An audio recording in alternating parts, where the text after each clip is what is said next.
যুক্তরাষ্ট্র চুপিসারে তাদের পারমাণবিক অস্ত্র ইউরোপে স্থানান্তর করেছে। সম্প্রতি ফাঁস হওয়া তথ্য অনুযায়ী মার্কিন বিমান বাহিনী ২০টি অত্যাধুনিক B-61 ও B-12 পারমাণবিক বোমা যুক্তরাজ্যের সাকোভ অঞ্চলের RF লোকেনহিথ ঘাঁটিতে পাঠিয়েছে। এ তথ্য উঠে এসেছে আল মায়াদিন টিভি এবং পারমাণবিক নিরীক্ষণ সংস্থা নিউ ওয়াচ ইউকের যৌথ প্রতিবেদনে। B-61 ও B-12 বোমাগুলো হিরোশিমায় ব্যবহৃত পারমাণবিক বোমার তুলনায় ৩ গুণ বেশি ধ্বংসাত্মক। যুক্তরাষ্ট্রের লুইস ম্যাকচোর্ড বিমান ঘাঁটি থেকে ১৫ জুলাই উড্ডয়ন করে একটি C-17 গ্লোবমাস্টার পরিবহন বিমান। এটি প্রথমে নিউ মেক্সিকোর কির্টল্যান্ড ঘাঁটিতে স্বল্প সময়ের জন্য থামে, এরপর সেখান থেকে সরাসরি যুক্তরাজ্যের দিকে যাত্রা করে। কির্টল্যান্ড ঘাঁটিতে অবস্থানকালে বিমানটিকে একটি নিরাপদ স্থানে রাখা হয়, যেখানে পারমাণবিক অস্ত্র সংরক্ষণের জন্য বিশেষ নিরাপত্তা ব্যবস্থা থাকে। বিমান চালক এয়ার ট্রাফিক কন্ট্রোলকে জানায় যে তারা ঝুঁকিপূর্ণ সামরিক মালামাল বহন করছে। এরপর সব ধরনের নিরাপত্তা নিশ্চিত করেই বিমানটি পরবর্তী যাত্রা শুরু করে। রাতের অন্ধকারে বিমানটি আটলান্টিক মহাসাগর অতিক্রম করে ইউরোপীয় আকাশসীমায় প্রবেশ করে। দীর্ঘ পথ পাড়ি দিতে গিয়ে জ্বালানি সরবরাহের জন্য দুটি KC-46 ট্যাঙ্কার বিমানের সহায়তা নেওয়া হয়। একই সময় আরেকটি C-17 গ্লোবমাস্টার বিকল্প ব্যবস্থা হিসেবে রামস্টেইন ঘাটির মাধ্যমে লেকেনহিথের দিকে রওনা হয়। লোকেনহিথ ঘাঁটিতে অবতরণের পর পারমাণবিক অস্ত্রবাহী বিমানটিকে ভিক্টর র্যাম্প নামের একটি বিশেষ নিয়ন্ত্রিত অঞ্চলে নেওয়া হয়। এখানে মার্কিন সামরিক বাহিনীর সশস্ত্র পাহারা থাকে, টহল দেয় গোয়েন্দা সংস্থার বিশেষ এজেন্ট এবং ফায়ার রেসপন্স টিম প্রস্তুত রাখা হয়। এরপর বিশেষ যন্ত্রপাতির সাহায্যে অস্ত্রগুলো বিমান থেকে সরিয়ে ঘাঁটির সুরক্ষিত আন্ডারগ্রাউন্ড শেল্টারে স্থানান্তর করা হয়। পুরো প্রক্রিয়াটি চরম গোপনীয়তার মধ্যে সম্পন্ন হয়। ডিক্লাসিফাইড ইউকের তথ্য অনুযায়ী এসব পারমাণবিক বোমা যুক্তরাজ্যের মাটিতে থাকলেও এর সম্পূর্ণ নিয়ন্ত্রণ মার্কিন প্রেসিডেন্টের হাতে। এখন পর্যন্ত যুক্তরাজ্য সরকার এই বিষয়ে কোনো আনুষ্ঠানিক বিবৃতি দেয়নি। নিরাপত্তা বিশ্লেষকরা বলছেন, এ ধরনের পদক্ষেপ আন্তর্জাতিক নিরাপত্তা কাঠামোর জন্য নতুন উদ্বেগ তৈরি করতে পারে। বিশ্লেষকদের মতে, গোপনে পারমাণবিক অস্ত্র স্থানান্তরের ঘটনা আন্তর্জাতিক অঙ্গনে আস্থা ও স্বচ্ছতার প্রশ্ন তুলে দেয়। বর্তমান বিশ্বে পারমাণবিক প্রতিযোগিতা ও অস্ত্র নিয়ন্ত্রণ নিয়ে যে টানাপোড়েন চলছে, সেখানে যুক্তরাষ্ট্রের এমন পদক্ষেপ পরিস্থিতিকে আরও স্পর্শকাতর করে তুলতে পারে। বিশেষ করে ব্রিটেন ও যুক্তরাষ্ট্রের মধ্যকার এই সামরিক সহযোগিতা বৈশ্বিক শক্তির ভারসাম্য নিয়েও নতুন করে আলোচনার জন্ম দিচ্ছে। সবচেয়ে গুরুত্বপূর্ণ বিষয় হলো, এই পারমাণবিক অস্ত্রগুলো ব্যবহারের চূড়ান্ত সিদ্ধান্ত রয়েছে কেবলমাত্র মার্কিন প্রেসিডেন্টের হাতে, অর্থাৎ যুক্তরাজ্যের ভূখণ্ডে থাকলেও লন্ডনের কোনো নিয়ন্ত্রণ নেই। এ কারণে পারমাণবিক উত্তেজনার সম্ভাবনা আরও বেড়ে যায় বলে মনে করছেন কূটনৈতিক বিশ্লেষকরা। পাশাপাশি ফাঁস হওয়া তথ্যের ফলে আন্তর্জাতিক কূটনীতিতে চাপ বাড়তে পারে বলেও আশঙ্কা করা হচ্ছে।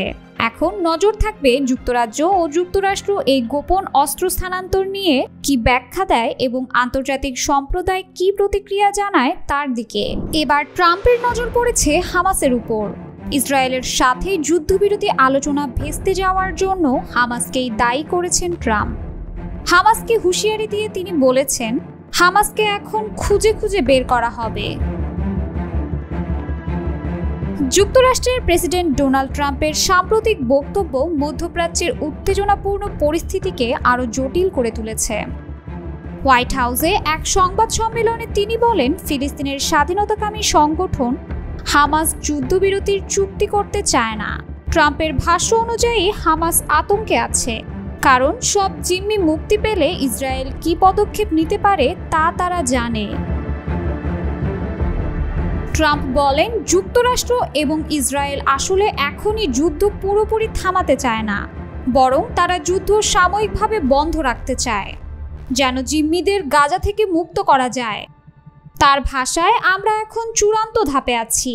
জিম্মিরা যখন পুরোপুরি মুক্ত হবে তখন কি ঘটতে যাচ্ছে সেটাই হামাসকে আতঙ্কিত করছে।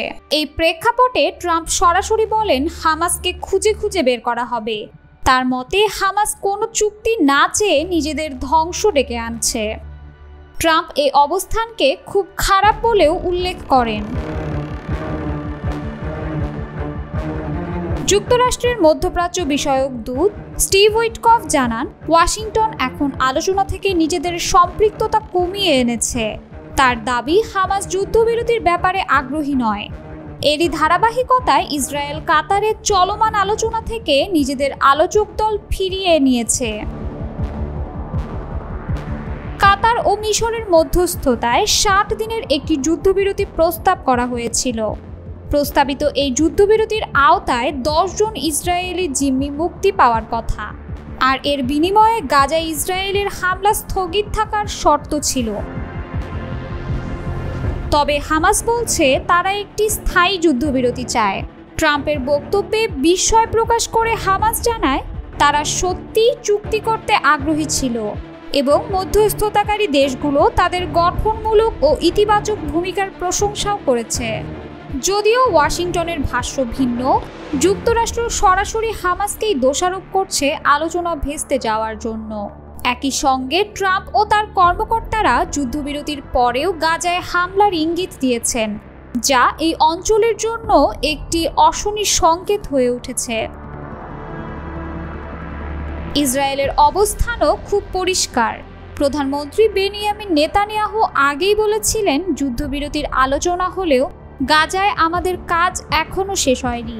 প্রতিরক্ষা মন্ত্রী ইসরায়েল কাটজ জানিয়েছেন, যুদ্ধবিরতির সময় ফিলিস্তিনিদের গাজার দক্ষিণে একটি আটক শিবিরে সরিয়ে নেওয়া হবে এবং পরিকল্পনা রয়েছে পরবর্তীতে পুরো গাজা থেকেই তাদের সরিয়ে দেওয়ার।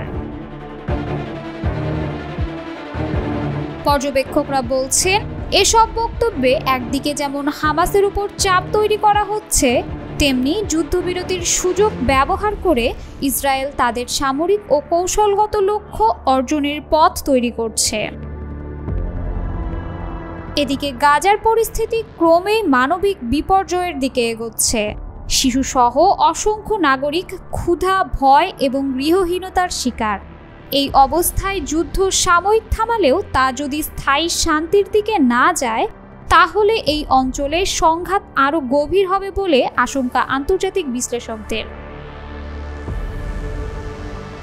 সুতরাং ট্রাম্পের ভাষ্য স্পষ্ট যে যুক্তরাষ্ট্র যুদ্ধ থামাতে চায় না, বরং নিজেদের কৌশল অনুযায়ী পরিস্থিতিকে নিয়ন্ত্রণে রাখতে চায়। আর হামাসকে সামনে রেখে মূলত নতুন করে গাজা দখলের পথ তৈরি করছে ইসরায়েল।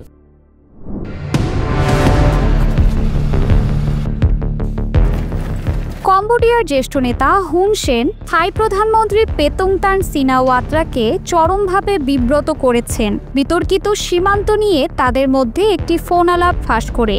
এই ফোনালাপে পেতংতান হুন সেনকে চাচা বলে সম্বোধন করেন এবং তার নিজের একজন সামরিক কমান্ডারের সমালোচনা করেন, যা থাইল্যান্ডে ব্যাপক জনরোষ সৃষ্টি করে। এ কারণে পেতংতানকে প্রধানমন্ত্রীর পদ থেকে বরখাস্ত করা হয়।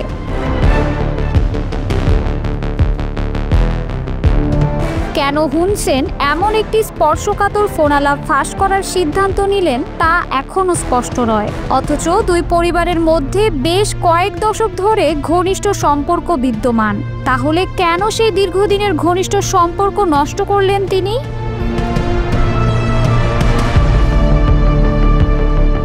অনেক বিশ্লেষক পেতংতানকে এ কথোপকথনের জন্য দোষারোপ করছেন।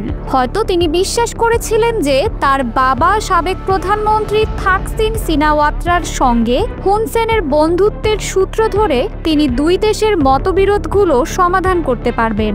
উল্লেখ্য, অতীতে থাকসিনের বিরোধীরা এই বন্ধুত্বকে ব্যবহার করে তার বিরুদ্ধে কম্বোডিয়ার স্বার্থকে থাইল্যান্ডের স্বার্থের ওপর স্থান দেওয়ার অভিযোগ এনেছিল।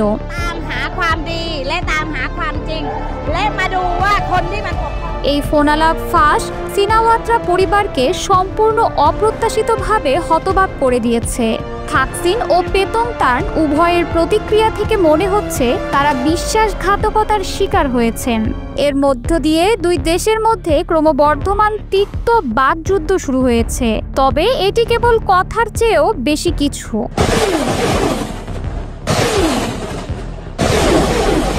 থাই পুলিশ থাইল্যান্ডে প্রভাবশালী কম্বোডিয়ান ব্যবসায়ীদের বিরুদ্ধে তদন্ত শুরু করেছে, যাদের বিরুদ্ধে জুয়া ও প্রতারণার সাম্রাজ্য গড়ে তোলার অভিযোগ রয়েছে।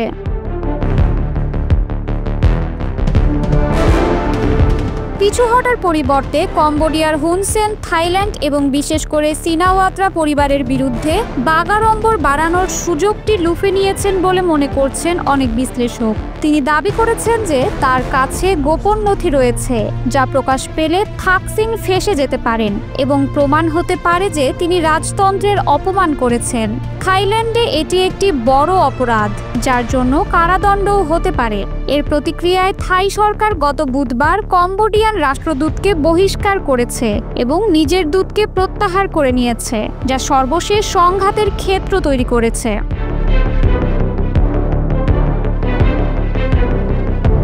বর্তমানে কোনো পক্ষই পিছু হটতে রাজি বলে মনে হচ্ছে না। উভয় দেশের নেতৃত্বেই আপোষ করার মতো প্রয়োজনীয় শক্তি ও আত্মবিশ্বাসের অভাব দেখা যাচ্ছে। কম্বোডিয়ার প্রধানমন্ত্রী হিসেবে এসেছেন সাবেক শক্তিশালী নেতা হুন সেনের অনভিজ্ঞ ছেলে হুন ম্যানেন্ট, যার মধ্যে বাবার মতো কর্তৃত্ব দেখানোর শক্তি নেই। ফলে মনে হচ্ছে হুন সেনই এই সংঘাতকে আরও এগিয়ে নিয়ে যেতে ইচ্ছুক।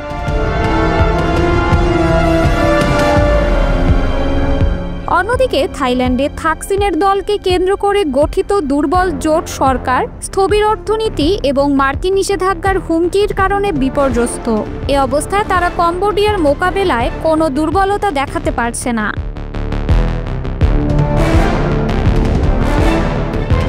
কম্বোডিয়ার অর্থনীতিও বর্তমানে খারাপ সময় পার করছে। কোভিড-19 মহামারীর ধাক্কা তারা এখনো পুরোপুরি কাটিয়ে উঠতে পারেনি। অপহরণ ও প্রতারণার শিকার হওয়ার আশঙ্কায় চীনা পর্যটকদের অনুপস্থিতির কারণে কম্বোডিয়ার অর্থনীতির অন্যতম স্তম্ভ পর্যটন খাত ক্ষতিগ্রস্ত হয়েছে। উপরন্তু থাইল্যান্ডের মতো কম্বোডিয়ার অর্থনীতিও এখন সম্ভাব্য মার্কিন নিষেধাজ্ঞার হুমকির মুখে।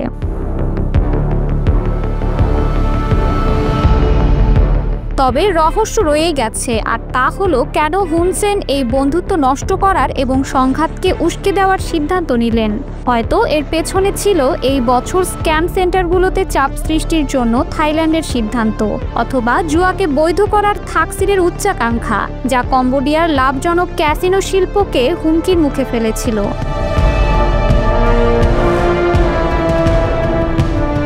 থাইল্যান্ড ও কম্বোডিয়া দক্ষিণ পূর্ব এশিয়ার এই দুই প্রতিবেশী দেশের সীমান্ত বরাবর সংঘাতের এক দীর্ঘ ইতিহাস রয়েছে। দীর্ঘ বনভূমি বেষ্টিত এই সীমান্তের কিছু অংশ নিয়ে উভয় দেশেরই দাবি রয়েছে। অতীতেও বিশেষত 2008 ও 2011 সালে গুরুতর গোলাগুলিতে 40 জনের প্রাণহানি হয়েছিল। তবে সেই সংঘাতগুলো তুলনামূলকভাবে দ্রুত শান্ত হয়েছিল। এমনকি চলতি বছরের মে মাসেও কম্বোডিয়ার এক সৈনিক নিহত হওয়ার পর উভয় পক্ষকে সহিংসতা প্রতিরোধে আগ্রহী দেখা গেছে এবং উত্তেজনা কমাতে উভয় দেশের সেনা কমান্ডারদের মধ্যে বৈঠকও হয়েছে।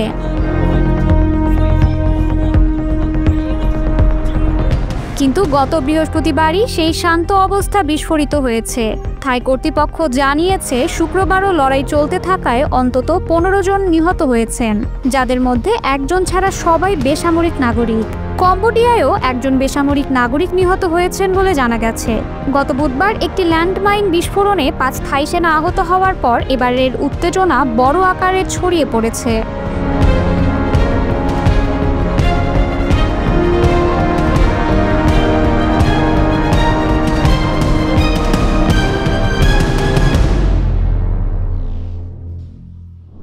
বিপুল পরিমাণ সলিড ফুয়েল ক্ষেপণাস্ত্র, যে ক্ষেপণাস্ত্র শনাক্ত ও ধ্বংস করা প্রায় অসম্ভব বলে স্বীকার করেছে ইসরায়েলি গোয়েন্দারা।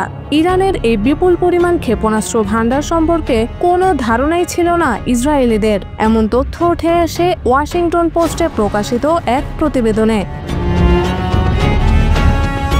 ইসরায়েলি বাহিনী যখন মনে করছিল ইরানে তাদের জন্য আর কোনো অপ্রত্যাশিত চমক নেই, তখনই সামনে এলো একটি বিস্ময়কর সত্য।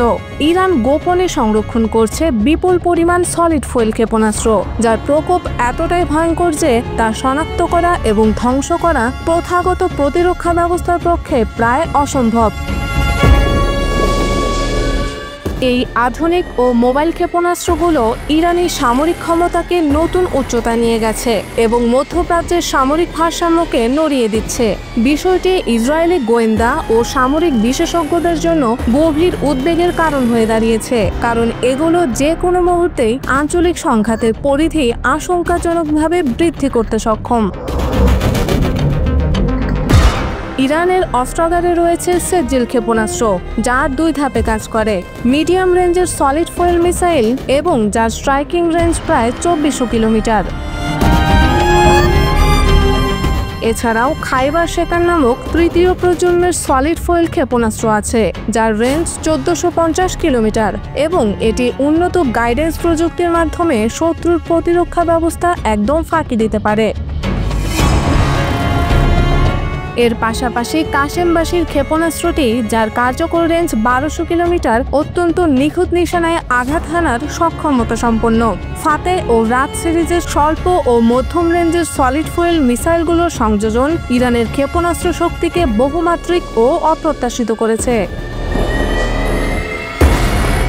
এই ক্ষেপণাস্ত্রগুলোর নাম আগে থেকে জানা থাকলেও এগুলোর উপাদান সম্পর্কে কোনো ধারণা ছিল না ইসরায়েল ও তাদের মিত্রদের কাছে। ইরান ইসরায়েলের 12 দিনের হামলার প্রকোপ এতটাই ছিল যে এই ক্ষেপণাস্ত্রগুলো ধ্বংস করার চেষ্টায় যুক্তরাষ্ট্র ও ইসরায়েলের অস্ত্রভাণ্ডার খালি হয়ে গেছে। কিছু সূত্র বলছে, যুদ্ধবিরতি যদি না হতো, ইরানের আরেকটি হামলাতেই শেষ হয়ে যেত ইসরায়েল ও যুক্তরাষ্ট্রের হাতে থাকা অবশিষ্ট 25% যুদ্ধ সরঞ্জামও। গোপন তথ্য অনুযায়ী ইরান চীনের কাছ থেকে অবাধে এবং বৃহৎ পরিমাণে অ্যামোনিয়াম পারকোরেট আমদানি করছে। এই কাঁচামাল দিয়ে প্রায় 800টিরও বেশি আধুনিক সলিড ফুয়েল ক্ষেপণাস্ত্র প্রস্তুত করা সম্ভব। এইসব ক্ষেপণাস্ত্রের কিছু অংশ ইরানের মিত্র বিদ্রোহী গোষ্ঠীগুলোর কাছে পৌঁছে যাচ্ছে বলেও উল্লেখ করা হয়। সলিড ফুয়েল ক্ষেপণাস্ত্রের সবচেয়ে বড় সুবিধা হলো এগুলো দ্রুত প্রস্তুত ও মোতায়েনযোগ্য। এই ক্ষেপণাস্ত্রগুলো গোপনে সম্পূর্ণ প্রস্তুত অবস্থায় সংরক্ষণ করা যায় এবং প্রয়োজন মাত্রই মুহূর্তের মধ্যে হামলা করা সম্ভব। তাই শত্রুপক্ষের জন্য এগুলো শনাক্ত ও ধ্বংস করা অত্যন্ত কঠিন। ক্ষেপণাস্ত্রগুলো মোবাইল লঞ্চারের সাহায্যে দ্রুত অবস্থান পরিবর্তন করতেও সক্ষম, যা প্রতিরক্ষা ব্যবস্থা ও গোয়েন্দাদের জন্য চূড়ান্ত চ্যালেঞ্জ তৈরি করে। আধুনিক অ্যান্টি মিসাইল সিস্টেমগুলোর জন্যও এগুলোকে মাঝপথে নামানো কঠিন।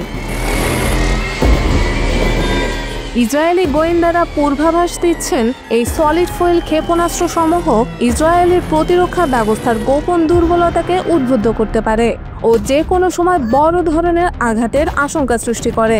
আঞ্চলিক ক্ষমতার ভারসাম্য বদলে দেওয়ার সম্ভাবনাযুক্ত এই অস্ত্রগুলো বর্ধিত সংকটের সূত্রপাত ঘটাতে পারে বলে বিশেষজ্ঞরা জানিয়েছেন।